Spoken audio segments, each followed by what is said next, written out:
Pregnancy के समय में हर लड़की का मूड स्विंग होता है। ऐसा ही हाल कुछ अनुराधा का भी था। मेरा ना कुछ तीखा और चटपटा खाने का मन कर रहा है। रात में आते हुए कुछ तीखा और चटपटा लेते आना ना।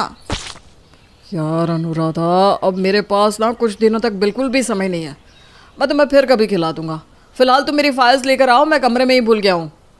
अरे बेटा, तो खुद ऊपर से फाइल लेकर आ जा। बहू प्रेग्नेंट है और ये बहू का आखिरी महीना है। इस समय पर बहू का और उसके होने वाले बच्चे का बहुत ख्याल रखना होता है। क्या माँ, इस घर में ही नाटक होता है। कुछ भी कहो तो बहू प्रेग्नेंट है। अरे मैंने और भी लड़कियों को देखा है प्रेग्नेंट होते हुए। मेरे ऑफिस में तो बहुत सी लड़कियां हैं जो प्रेग्नेंट होने के बाद भी ऑफिस आती हैं, काम करती हैं। आप लोगों ने पता नहीं क्या बेमतलब का शोर मचा रखा है।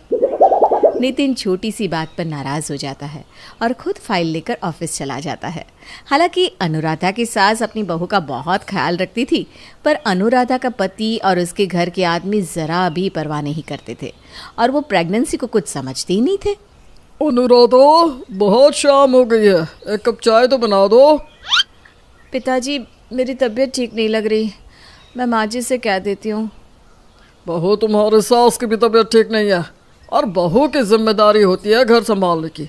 आगे तुम्हारी सास कब तक संभालेगी घर? और वैसे भी एक कप चाय बनाने में कौन सी तुम्हारी तबीयत ज़्यादा खराब हो जाएगी। प्रेगनेंसी का 9वां महीना चल रहा था, पर फिर भी अनुराधा को बार बार उल्टियाँ हो रही थी, जिस वजह से अनुराधा किचन में नहीं जाना चाहती थी। पर ससुर की जिद करने पर वो किचन में जाती है और जैसे ही चाय बनाने जाती है उसे चक्कर के साथ उल्टी आने लगती है। पर सही समय पर रसोई में उसकी सास सुमित्रा आ जाती है और अपनी बहू की ऐसी तबीयत देखकर उससे कहती है, अरे बहू, तुझे खाने की खुशबू से उल्टी होती है ना, क्या ज़रूरत थी तुझे रसोई में आने की? माँ जी, मैं ठीक हूँ, चाय बन चुकी है, आप पिताजी को दे दीजिए। इस घर के आदमियों के पास तो दिमाग ही नहीं है। वो तो सोचते हैं कि प्रेगनेंसी में सब कुछ नॉर्मल होता है। उनके लिए एक नॉर्मल लड़की और प्रेग्नेंट लड़की में कोई फ़र्क नहीं है। इस घर के आदमी तो तुझे ऐसे ऑर्डर देते हैं जैसे कुछ हुआ ही नहीं। सुमित्रा की आवाज़ सुनकर गगन रसोई में जाता है, जहां वो देखता है कि उसकी बहू अब पहले से ठीक है और चाय भी बन चुकी है। पर सुमित्रा अब भी गगन को खरी खोटी सुना रही थी। अरे भाग्यवान, चुप भी हो जाओ। अब तो बहू की तबीयत ठीक है और वैसे भी चाय बनाने से कौन सी तबीयत बिगड़ी है? पता नहीं बहू ने कौन सा नया नाटक सीख लिया है। सारी गलती तुम्हारी है, तुमने ही बहू को सर पर चढ़ा रखा है। इतना बोलकर गगन अपनी चाय लेकर वहां से चला जाता है। सुमित्रा के समझाने के बाद भी घर में कोई नहीं समझता, जिसके बाद सुमित्रा एक कड़ा फैसला लेती है और अपनी बहू को उसके मायके भेज देती है, जहां अनुराधा की माँ और उसकी भाभी उसकी बहुत सेवा करते हैं। अनुराधा, अब तुम यहाँ आ चुकी हो तो ज़रा भी टेंशन मत लेना, और तुम्हारे पति को तो मैं सुधारूंगी। रहने दीजिए ना भाभी, उन्हें तो मैं ही सुधार दूंगी। फिलहाल आप मेरे लिए कुछ तीखा चटपटा खाने को बना दीजिए ना। मेरा कुछ दिनों से ना चटपटा खाने का बहुत दिल कर रहा है। अरे कोई ज़रूरत नहीं है बहू अपनी ननद को कुछ चटपटा देने की। इसका 9वां महीना चल रहा है। ऐसे समय पर तबीयत का खास ख्याल रखना होता है, और ये है जो हर समय चटपटी सी चीज़ खाती है। इतनी मिर्च खाना सही नहीं है बेटा। आशा विपाशा को कुछ भी तीखा बनाने से मना कर देती है, जिस वजह से अनुराधा को बहुत गुस्सा आता है और वो अपने पति को फ़ोन करके उससे लड़ने लगती है। आपसे एक काम नहीं होता, मैं कुछ भी कहती हूँ तो आप वो करके नहीं दे सकते। मेरी तो ज़िंदगी ख़राब हो गई आपसे शादी करके। अगर आज आपने मेरे लिए कुछ तीखा या चटपटा खाने के लिए नहीं भिजवाया तो सोच लेना, मैं कभी ससुराल वापस आऊँ या फिर आपको अकेले रहना है अपने घर वालों के साथ। अरे यार, तुम फिर से छोटी सी बात पर मुझसे लड़ने लगी। तुम्हारी यही चीज़ मुझे पसंद नहीं। मेरा क्या है, कौन सा मुझे लेकर आना है? अब अपने मायके में बैठी रहो, मैं भिजवा देता हूँ, खाना खा लेना। क्योंकि अनुराधा ने अपने पति से बड़ी ही बेरुखी से बात करी थी, इसलिए नितिन भी उससे उसी तरह से बात करता है। अपने पति का ऐसा बर्ताव देखकर उसका पूरा मूड खराब हो जाता है और वो चिड़चिड़ी होने लगती है। माँ, आपके प्रेगनेंसी में मुझे एक कप चाय भी नहीं पीने दोगी? अनुराधा बेटा, चाय गर्म होती है और इस समय हमें खास ख्याल रखना होता है। अनुराधा, माँ बिल्कुल ठीक कह रही हैं। अब नाराज़ होना बंद कर दो, मैं तुम्हारे लिए कुछ और बना कर लाती हूँ। बस रहने दो भाभी, मुझे जो खाना है अगर वो मुझे नहीं मिल सकता तो फिर मुझे कुछ खाना ही नहीं है। वैसे पति ने कभी ना मुझे समझा ना मेरी हालत को। सोचा मायके आऊँगी तो मायके वाले समझेंगे कि इस समय मेरी क्या हालत होती है। इतना बोलकर अनुराधा अपनी माँ और भाभी से नाराज़ हो जाती है। इसी तरह से कुछ दिन बीत जाते हैं और अनुराधा अपने पति से लड़ने लगती है। देखते ही देखते बहुत जल्द अनुराधा एक प्यारे से बच्चे को जन्म देती है। पर बच्चे के होने के बाद भी नितिन अपनी बीवी की परेशानियों को नहीं समझता। नितिन, मेरी पूरी बॉडी में दर्द हो रहा है, बेबी भी कब से रो रहा है, कुछ देर संभाल लो ना उसे। अनुराधा, बेबी की वजह से मैं अपना काम छोड़कर यहाँ आया हूँ और यहाँ आकर मैं अब बच्चा नहीं संभाल सकता। मुझे ऑफिस का भी तो काम करना है। अरे थोड़ा तो समझा करो। तुम सारी जिंदगी अपने काम के साथ रहना, यहाँ आने की कोई ज़रूरत ही नहीं थी। यहाँ आकर तुम कोई पहाड़ नहीं तोड़ रहे। चले जाओ यहाँ से, मैं खुद अपना और अपने बच्चे का ख्याल रख सकती हूँ। अनुराधा, तुम्हारी आदत हो गई है हर समय नाराज़ और गुस्सा करने की। अगर मुझे तुम्हारी और अपने बच्चे की परवाह नहीं होती तो मैं यहाँ अपना ऑफिस छोड़कर नहीं आता। मैं यहाँ पर किस तरह से ऑफिस का काम कर रहा हूँ, तुम्हें हैंडल कर रहा हूँ, ये सिर्फ मैं ही जानता हूँ। इतना बोलकर नितिन भी अपना लैपटॉप लेकर कमरे से बाहर चला जाता है। पर ये सब कुछ आशा देख लेती है, जिसके बाद आशा अपने दामाद को समझाने की कोशिश करती है, पर नितिन है जो कुछ भी समझने को तैयार नहीं था। आशा अपनी बेटी को समझाती है, बेटा, लड़कियों की लाइफ ऐसी होती है। पति एक दिन समझेगा, 2 दिन समझेगा, सारी ज़िंदगी नहीं। कोई भी आज तक औरतों को समझ नहीं पाया, इसलिए हमें अपना ध्यान खुद ही रखना चाहिए। और तू तो एक माँ है ना, एक माँ को अपने बच्चे के लिए बहुत कुछ सोचना पड़ता है। जिस तरह से तू एक माँ है, ठीक उसी तरह से मैं भी एक माँ हूँ। जिस तरह तू अपने बच्चे के लिए सोच रही है, वैसे मैं भी तो तेरे लिए सोचती हूँ। इसलिए जालिम दुनिया में अपने बच्चे और अपने हक के लिए खुद को लड़ना पड़ता है। हम किसी के सहारे नहीं रह सकते। मैं समझ गई माँ, अब बिल्कुल सही कह रही हैं। अब मैं अकेले अपने बच्चे को भी संभाल लूँगी, आप बिल्कुल फिक्र ना करें। क्योंकि अनुराधा एक माँ होती है, इसलिए वो अपनी माँ की बातों को समझ जाती है, जिसके बाद वो अपने पति से किसी भी तरह की कोई उम्मीद नहीं रखती और ना ही किसी भी तरह का कोई झगड़ा करती है और अकेले अपने बच्चे की जिम्मेदारी उठाने लगती है। चल बहू, अब तू आ गई है तो घर का सारा काम अब तेरे हवाले। अब तो घर तू ही संभाल। ये ले चाबी, मैं हो गई फ्री। जी माँ जी, अब बिल्कुल चिंता न करें। आप तो बस भगवान की भक्ति करिए और मेरा घर चलाने में मार्गदर्शन। क्या बोल रही है बहू? क्या करूं मैं? अरे नहीं, मैं तो अब अपनी ज़िंदगी जीऊँगी। जो मेरे ख्वाब है वो पूरे करूँगी मैं। ख्वाब? कैसे ख्वाब माँ जी? इस उम्र में आप काम करती अच्छी नहीं लगती हैं। आपका बेटा कमा रहा है, पापा जी की पेंशन आ रही है, फिर तभी ससुर आ जाते हैं। अरे बहू, तेरी सास की कम उम्र में शादी हो गई थी, फिर मेरा बड़ा परिवार, सारी जिम्मेदारी इसी ने निभाई। अब इसके सपने ये पूरे करेगी और बहू तो सास की मदद करेगी और घर भी देखेगी, ठीक है ना? जी ठीक है, लेकिन सपने हैं क्या? वो तो तुझे कल से पता चल ही जाएगा बेटा, सो जा अभी तो। अगले रोज बहू को सुबह 5 बजे हनी सिंह के गानों की आवाज़ आती है। ए जी, इतने सुबह किसका डीजे बज रहा है? हट जाइए ना, मना करिए ना, सुबह सुबह कैसे गाने बज रहे हैं?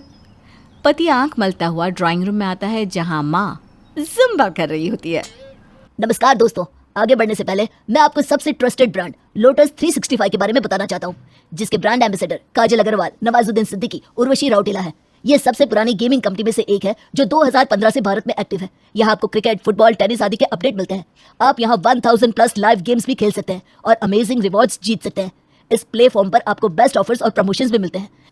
साथ ही सबसे अच्छी बात यह है कि इसमें 7 1-to-1 कस्टमर सपोर्ट है। तो आप किसका इंतजार कर रहे हैं? अभी खेलें और iPhone 13, royal Enfield, Samsung Galaxy S22 ultra जैसे एक्साइटिंग गिव अवेज के साथ बोनस ऑफर का लाभ उठाएं। अरे भाई, ये क्या कर रही हो? अरे बेटा, कल शाम से सो रही हूँ तो नींद जल्दी खुल गई। वो मेरी किट्टी है ना अगले महीने, तो ज़रा वेट कम कर लूँ।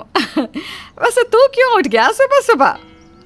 उठ नहीं गया माँ, तेरे ये हनी सिंह ने जगा दिया है। क्या है माँ, सो जाना। सो जा? अरे क्यों सो जाऊँ? जब सोने का वक्त था तब तो उठकर तुम लोगों का खाना पानी बनाना, घर साफ करना, दूसरे काम काज, तब तो नहीं बोलता था कि सो जा। हाँ माँ, पर अब तो सो जा। जा जाकर तू सो, मैं तो वेट लूज करूँगी किट्टी के लिए। हाँ। फिर शाम को बहू, मेरा रात का खाना ना बनाना, मैं शॉपिंग पर जा रही हूँ मिसेस सक्सेना के साथ, बाहर ही कुछ खा लेंगे। शॉपिंग? अच्छा माँ जी, मेरी साड़ी का ना मैचिंग पेटीकोट लाना है, ले आएंगी? पेटीकोट? अरे बहू, मेरे पास पड़े हैं ढेर सारे, अब तो मेरे किसी काम के नहीं है, तो तू ही ले ले। काम के नहीं है? क्यों माँ जी? वो क्या है ना, साड़ी छोड़ दी मैंने पहननी, उसी की तो शॉपिंग के लिए जा रही हूँ। अच्छा माँ जी, फिर क्या पहनेंगी आप? वैसे भी माँ जी, आप तो बहुत ही पतली भी हो गई हैं। Jeans top skirt. वो क्या है ना बहू, बहुत मन रहता था ये सब पहनने का, लेकिन मेरी सास वो तेरी सास की तरह कूल नहीं थी। हाँ माँ जी, पर आप तो कुछ ज़्यादा ही कूल होती जा रही हैं, डर है कहीं। सास बहू की बात को अनसुना करके निकल जाती है शॉपिंग में। अगले रोज़ सास जींस टॉप में।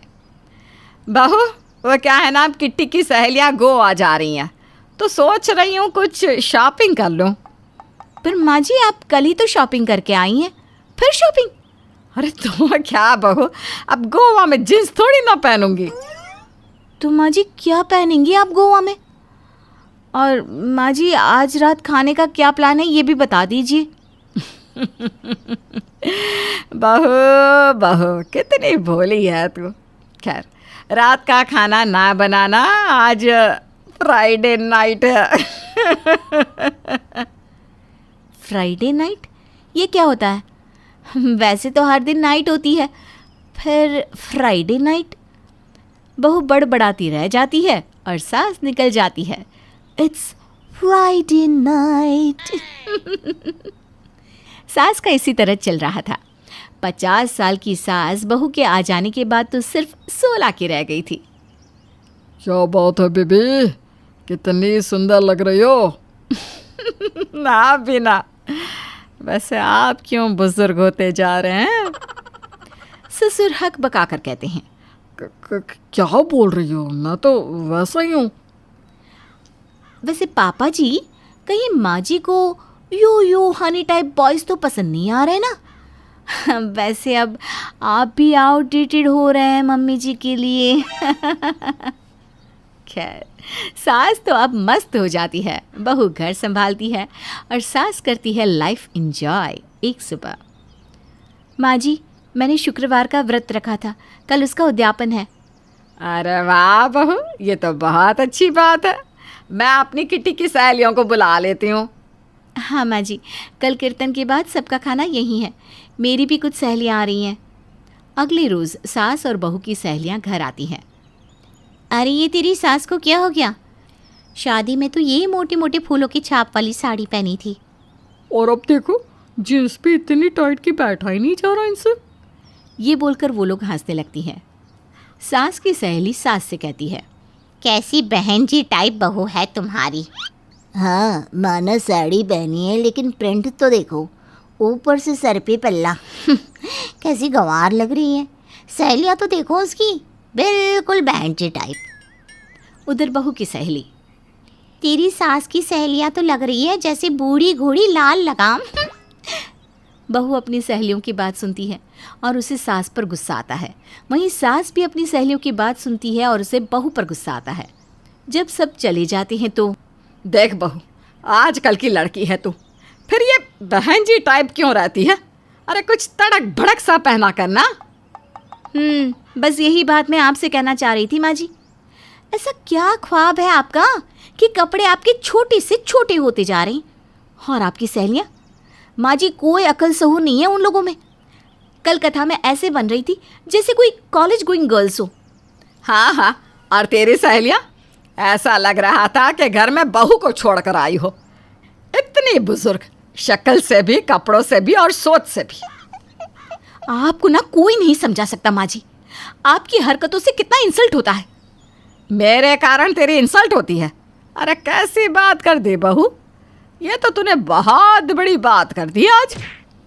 सास बहू अब सहेलियों के कहने पर झगड़ा करना शुरू कर देती हैं। एक शाम, बहू, डिनर में क्या है? डिनर नहीं है आपका? क्यों, आज आपकी कहीं पार्टी नहीं है क्या? हर रोज क्या पार्टी ही करूंगी? जाकर खाना लगा। बहू सामने खाना लगा देती है। दाल मखनी, शाही पनीर, देसी घी में डुबोई रोटियां।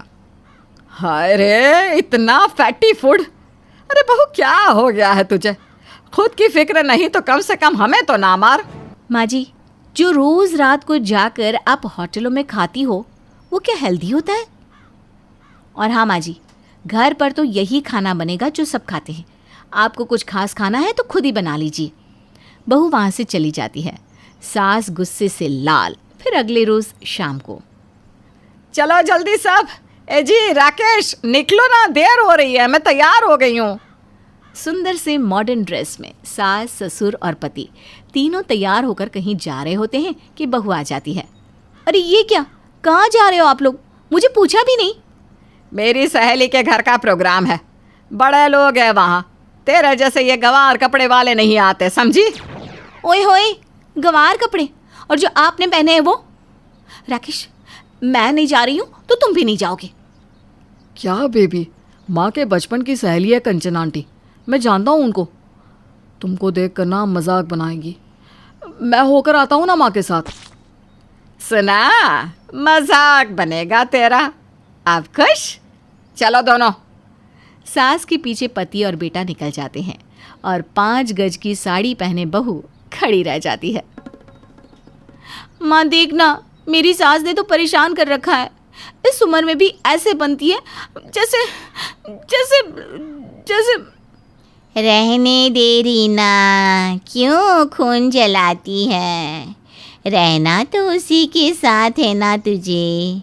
अच्छा फ़ोन रखती हूँ, तेरे पापा के आने का वक्त हो गया है। क्या बात है, कोई मेरा साथ नहीं दे रहा। हर कोई सास को ही सही बोल रहा है। उधर सास दिन पर दिन जवान होती जा रही थी। एक दिन, बहू, तेरे पापा जी कहाँ है? पता नहीं माँ जी, शायद मंदिर गए हैं शाम की आरती के लिए। क्यों, क्या हो गया? कुछ नहीं बहू, वो क्या है ना, मेरा दोस्त आया है और मैं उसके साथ फिल्म देखने जा रही हूँ। तो तू ज़रा देख लेना। ये क्या, सास तो हिल्स पहन कर टक टक करती निकल जाती है। बहू बाहर देखती है तो एक आदमी बाइक में सास का वेट कर रहा था। हाय रे, सासू माँ का बॉयफ्रेंड भी। अब तो घर टूट जाए उससे पहले मुझे ससुर जी से बात करनी ही होगी। ससुर जी के आने पर, पापा जी, वो माँ जी ना बाहर गई हैं। हाँ हाँ, जाने देना बेटा, कोई बात नहीं। बेचारी सारा जीवन तो मेरे घर को बनाने के लिए घर में ही रह गई। सही है पापा जी, आपके जैसा पति भगवान सबको दे। सासू माँ अपने बॉयफ्रेंड के साथ गई हैं। वो क्या है ना, सारी जिंदगी तो आपके साथ बिता दी, किसी के साथ घूमने का वक्त नहीं मिला होगा ना, तो सही है। ससुर को बहू की बात पर गुस्सा आ जाता है। वो बेटी की ओर देखता है। कैसी बात कर रही हो? अच्छा, मैं कैसी बात कर रही हूँ?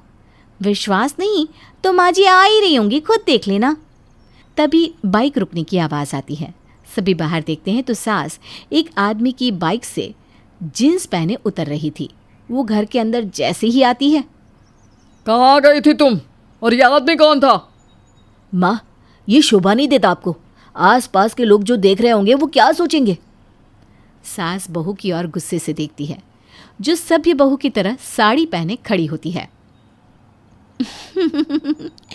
माँ जी के कपड़े कुछ ज्यादा टाइट नहीं है क्या?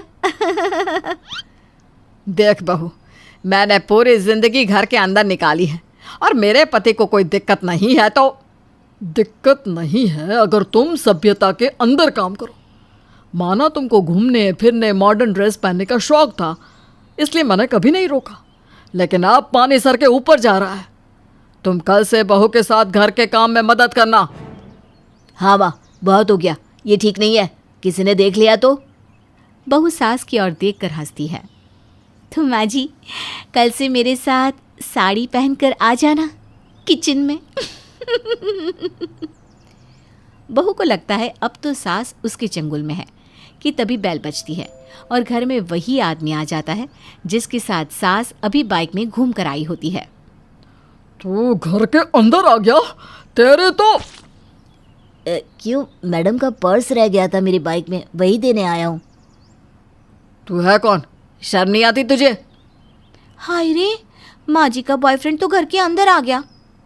कैसी बात कर रही हैं मैडम? शर्म नहीं आती गंदी बात करते? मैं तो बाइक चलाता हूँ, ओला वाली। मैडम ने बुक किया था ओला बाइक। मैडम आपका पर्स। कैसे गंदे ख्यालों वाले लोगों के साथ रहती हैं आप। आदमी चला जाता है। मुझे माफ़ कर दो। माँ सॉरी, इसके कहने पर मैंने आपसे गलत बोला। बहू की तो सिट्टी पिट्टी गुल। देख बहू, कल से ज़रा जल्दी उठना, तुझे तो मैं टाइट करती हूँ, और तुम दोनों आज के बाद बात न करना मुझसे। सास चली जाती है, पीछे पीछे बेटा और पति उसे मनाने के लिए निकल जाते हैं, और बहू वो बेचारी। दिवाली का त्योहार रोशनी के साथ आजकल तोहफों के त्योहार के तौर पर भी मनाया जाता है। लेकिन क्या बात है बहू, सारा काम करके तैयार है? कोई खास बात है क्या? लग रहा है तेरे घर वाले आने वाले हैं हम लोगों को दिवाली देने। भाई इस बार तो मुझे ना बनारसी साड़ी चाहिए, बोल देना अपनी माँ को। माँ, दिवाली को तो अभी 4 दिन बाकी है, मैं माँ को बोल दूंगी कि आपको बनारसी साड़ी दे दे। वैसे भी ऐसे तो कभी हुआ नहीं कि वो लोग दिवाली में गिफ्ट देने ना आए हो। हाँ वो तो है। वैसे भी बच्चे पूछ रहे थे कि मामा कब आएंगे, मामा कब आएंगे। वो क्या है ना, पटाखे भी तो चाहिए, हमेशा मामा ही लेकर आता है, तो इस बार कैसे बच्चे पटाखे के बिना रहेंगे। तू खाना बना ले, फोन कर ले।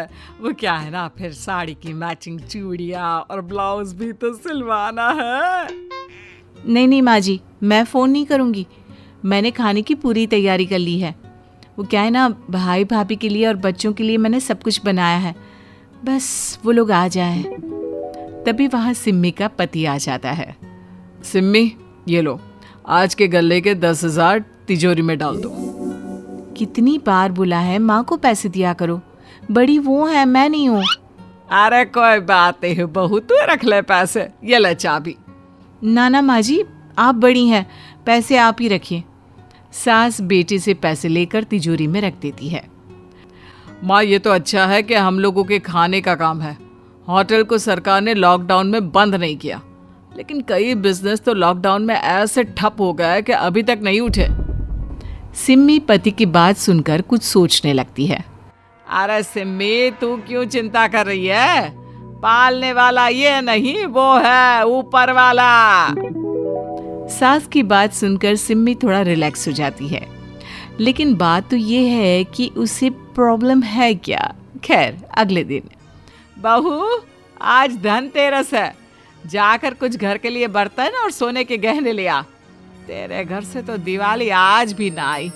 अरे माँ को अपनी बोलना, बेटी पर खर्चा करने से पैसे कम नहीं होते। सिम्मी को सास की बात का बुरा लगता है।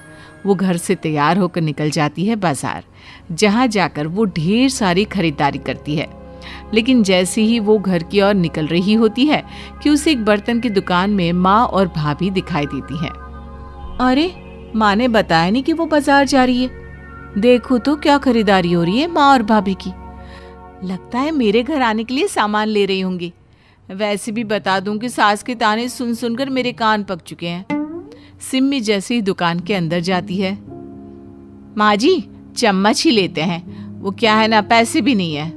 हाँ बहू, तू जैसा सही समझ। कभी नहीं सोचा था कि ऐसा दिन आएगा कि दिवाली भी मनाने के लिए पैसे नहीं होंगे। सिम्मी दूर से माँ की बात सुनकर परेशान हो जाती है। वो दुकान वाले के पास जाती है, कुछ बात करके उन्हें पैसे पकड़ा देती है और वहाँ से चली जाती है। दुकानदार सिम्मी की माँ से कहता है, अब बहन जी, आप लोग हमारी दुकान की लक्की कस्टमर है, ये गिफ्ट हैम्पर हम लोगों की तरफ से आपको। ये बोलकर वो ढेर सारे बर्तनों को पैक करके उन्हें दे देता है। अरे माँ जी, ये तो कमाल ही हो गया। क्या बात है, कहाँ एक चम्मच नहीं ले पा रहे थे और देखिए तो कितने सारे बर्तन। हाँ बहू, इसमें से एक बर्तन अलग कर देना, सिम्मी को भी तो दिवाली देने जाना होगा। हाँ माँ जी, आप ठीक बोल रही हैं। अब दोनों ही घरों में धनतेरस की पूजा होती है। पूजा के बाद सिम्मी की सास कहती है, तेरे घर वाले तो आज भी नहीं आए हैं। जी वो माँ का फोन आया था, कह रही थी कि आज रात का खाना वो हम लोगों के साथ ही खाएंगे। रात को क्यों बुलाया? वो क्या है ना माँ जी, आज मुझे बाजार का बहुत काम था, तो मैंने सोचा मैं दिन में तो घर पर नहीं रहूंगी, आप अकेले इतने लोगों की खातिरदारी में परेशान ना हो जाए, इसलिए। हाँ ठीक है, चलो कम से कम आ तो रहे हैं, रात में ही सही। दिन में सिम्मी फिर तैयार होकर बाजार को निकल जाती है। फिर वो अपने पति के होटल में जाती है। अरे क्या बात है सिम्मी, तुम आज होटल में, क्या हुआ? देखिए, माँ को रोज हर साल की तरह इस साल भी मेरे मायके से आने वाले गिफ्ट का इंतजार है, लेकिन लॉकडाउन के कारण मेरे घर वाले इस बार तोहफे देने नहीं आ पाएंगे। यहाँ तक कि मायके में भाई के बच्चों के पास तक इस साल नए कपड़े और पटाखे नहीं है। मैं क्या करूँ, कुछ समझ में नहीं आ रहा है। माँ जी को क्या बताऊं? पति जो काफी समझदार था, अरे इतनी सी बात, रुको। वो अपने मैनेजर से कहता है, रवि तुम होटल का ख्याल रखो, मैं 2 घंटे में आ रहा हूँ। अरे क्या हो गया, कहाँ जा रहे हो, मेरी बात तो समझो। सब समझ गया हूँ, चलो मेरे साथ। पति सिम्मी को लेकर बाजार जाता है। वहाँ उसके मायके वालों के लिए कपड़े, मिठाई, पटाखे और सजावट का सारा सामान लेता है। साथ ही, सिम्मी अब जो भी तोहफे तुम्हारे घर से हमारे घर के लिए आते हैं ना, वो भी खरीद लो। सिम्मी भी सास के लिए साड़ी, सभी के लिए कपड़े, मिठाई और पटाखे ले लेती है। अरे क्या करना है इतना सारा सामान, क्या करना चाह रहे हो वो तो बताओ। चलो अब तुम्हारे मायके जाते हैं। सिम्मी का पति उसे मायके लेकर जाता है और सारा सामान मायके में रख देता है। बुआ पटाखे लेकर आई है, थैंक्स बुआ। अरे सिम्मी दीदी, हम लोग आज आने ही वाले थे दिवाली के लिए, वो क्या है ना, बस घर के काम ज्यादा हो गए थे।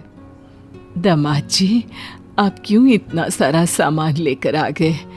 बेटी के घर का लेना हम लोगों को शोभा नहीं देता। अरे कैसी बात कर रही हैं माँ जी, बेटी हो या बेटा हो, है तो औलाद ही ना, और औलाद का फर्ज होता है कि वो अपने घर वालों को कोई कमी ना होने दे। सिम्मी पति को देखती रहती है। और हाँ, ये सारा सामान है जो आप लोगों को शाम को लेकर हम लोगों के घर आना है। हम लोग काफ़ी शर्मिंदा है, वो क्या है ना, इस साल लॉकडाउन के कारण काम नहीं चल पाया तो पैसे की कमी रही। सिम्मी पति को देखकर खुश हो रही थी। भैया ये मेरा भी घर है और यहाँ की खुशी भी मेरी जिम्मेदारी है। भैया काम को सेट होने में वक्त लगेगा, बट आई एम श्योर अगले साल तक हम फिर वैसे ही दिवाली मना रहे होंगे। लेकिन इस साल की दिवाली हमारी ओर से। रात के खाने में मैं आप सबका इंतजार करूंगा। सिम्मी पति के साथ घर के लिए निकलती है। रास्ते में, थैंक्स। कैसी बात कर रही हो? भैया की ही जिम्मेदारी नहीं है, कुछ जिम्मेदारी बहन की भी बनती है। हाँ वो तो है, लेकिन ये भी जरूरी नहीं कि हर किसी का पति आपकी तरह सपोर्टिव और समझदार हो।